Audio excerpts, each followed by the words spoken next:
আসসালামু আলাইকুম। আজকের ভিডিওটি আমাদের জীবনের সবচেয়ে গুরুত্বপূর্ণ বিষয় নিয়ে। আমরা সারা জীবন অন্যকে বুঝতে বা সমাজকে খুশি করতেই পার করে দেই। কিন্তু আমরা কি কখনো নিজেকে প্রশ্ন করেছি, আমি আসলে কে?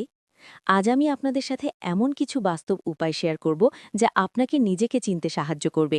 ভিডিওটি শেষ পর্যন্ত দেখলে আপনি আপনার জীবনের এক নতুন অর্থ খুঁজে পাবেন।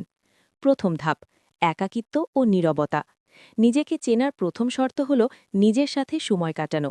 প্রতিদিন অন্তত ১৫-২০ মিনিট একদম একা থাকুন। এই সময় আপনার সাথে কোনো স্মার্টফোন বা ইন্টারনেট থাকবে না।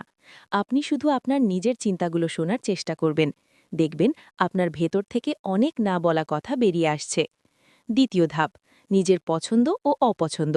একটি ডায়েরি বা খাতা নিন। আপনার ভালো লাগার ১০টি জিনিসের তালিকা তৈরি করুন। এবার আপনার অপছন্দের ১০টি জিনিসের তালিকা করুন। খেয়াল করুন, এই পছন্দগুলো কি আপনার নিজের নাকি অন্যের প্রভাবে তৈরি?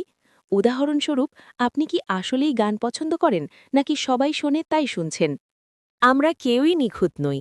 সবারই শক্তি আর দুর্বলতা থাকে। আপনি কোন কাজে সবচেয়ে দক্ষ সেটি লিখে ফেলুন। আবার আপনার কোন কাজগুলোতে ভয় লাগে বা আপনি কাঁচা, সেটিও স্বীকার করুন। নিজের দুর্বলতা লুকিয়ে রাখা মানে নিজেকে ধোঁকা দেওয়া। যখন আপনি নিজের দুর্বলতা জানবেন, তখনই আপনি তা শুধরাতে পারবেন। চতুর্থ ধাপ, আপনার মূল্যবোধ বা ভ্যালিউ। আপনার জীবনের নীতিগুলো কি কি? আপনি কি সততা পছন্দ করেন নাকি সাফল্য পাওয়ার জন্য যে কোনো পথ বেছে নিতে পারেন? আপনার মূল্যবোধই আপনার আসল পরিচয়। পরিস্থিতির চাপে পড়ে কখনো নিজের নীতি বিসর্জন দেবেন না। নীতিবান মানুষ সবসময় নিজের মনের শান্তিতে থাকে। পঞ্চম ধাপ, অতীতের ভুল থেকে শিক্ষা। আমাদের অতীত আমাদের অনেক কিছু শেখায়। আপনি অতীতে কি কি বড় ভুল করেছেন তা নিয়ে একান্তে ভাবুন।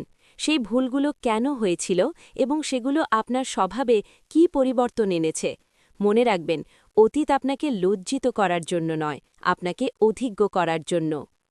ষষ্ঠ ধাপ, অন্যের মতামত বনাম আপনার মত। মানুষ আপনার সম্পর্কে কি বলে তা গুরুত্ব সহকারে শুনুন, কিন্তু অন্ধভাবে বিশ্বাস করবেন না।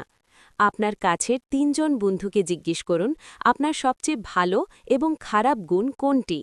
তাদের উত্তরের সাথে আপনার নিজের ধারণা মিলিয়ে দেখুন। অনেক সময় বাইরের মানুষ আমাদের এমন গুণ দেখে যা আমরা নিজেরা দেখি না।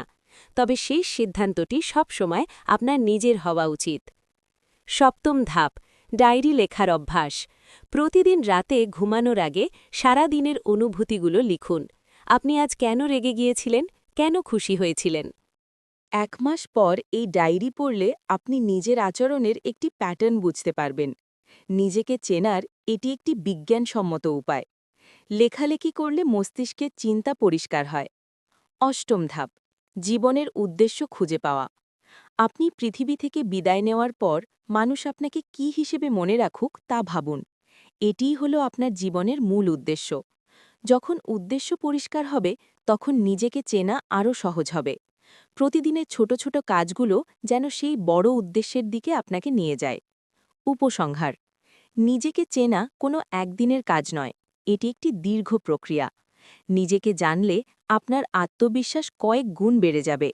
মনে রাখবেন, যে নিজেকে চিনেছে সে পুরো পৃথিবীকে জয় করার শক্তি রাখে। আজকের ভিডিওর কোন পয়েন্টটি আপনার সবচেয়ে ভালো লেগেছে কমেন্টে জানান। এই ধরনের আরও মোটিভেশনাল ভিডিও পেতে চ্যানেলটি সাবস্ক্রাইব করে রাখুন। ভিডিওটি দেখার জন্য আপনাকে অসংখ্য ধন্যবাদ।